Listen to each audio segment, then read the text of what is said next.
அடுத்து சொல்றாங்க, எல்லா நபிமார்களும் எச்சரிக்கை செய்த ஒரு எச்சரிக்கை. ஒவ்வொரு நபிமார்களும் தனக்கு பின்னால் வந்தவர்களுக்கு இந்த எச்சரிக்கையை சொல்லாமல் போனதில்லை. அந்த எச்சரிக்கை உங்களுக்கு சொல்கிறேன்.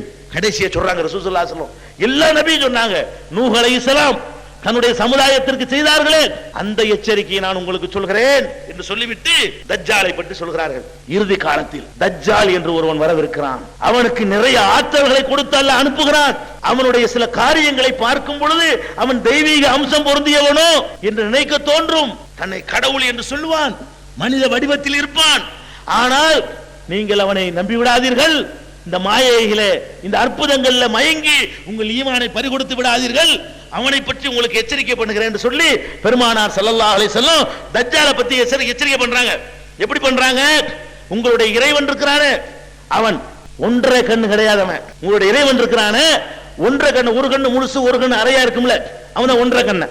இந்த ஒன்றரை கண்ணு உள்ளவனா தஜ்ஜால் வருவானா. அவனுக்கு பாருங்க, அவன் என்னென்னமோ பண்ற மாதிரி ஆக்கி அல்லாஹ் என்ன பண்ணிடுறான், அவன் அல்லாஹ் இல்லைன்னு காட்டுறதுக்கு அவன்கிட்ட ஒரு அடையாளத்தை வச்சிருக்கான். வருவான், அவனுடைய ஒரு கண்ணை சரிப்படுத்திக்கிற முடியாது. ஒரு கண்ணு நல்லா இருக்கும், ஒரு கண்ணு நல்லா இருக்காது.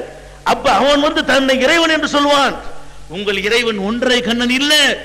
அவனை நீங்கள் அவனுடைய காலத்தில் நீங்கள் வாழ நேர்ந்தால் அவன் எவ்வளவு பெரிய பயங்கரமான அதிசயங்களை நிகழ்த்தி காட்டினாலும் நீங்கள் ஏமாந்து விடாதீர்கள், நம்பி விடாதீர்கள். இறுதி காலத்திலே அப்படி ஒரு தீய சக்தி வர இருக்கிறது. அந்த தஜ்ஜாலை பற்றி நூஹ் அலைஹிஸ்ஸலாம் எச்சரித்தார்கள்.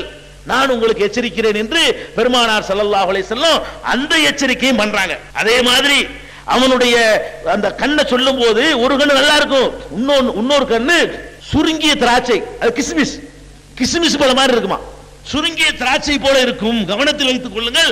அடையாளம் வரைக்கும் சொல்லிவிட்டேன். இனிமேல் அவன் வந்த பிறகு நீங்க நம்பினால் நீங்க தான் அதுக்கு பொறுப்பாளி என்று அதை எச்சரிக்கிறாங்க.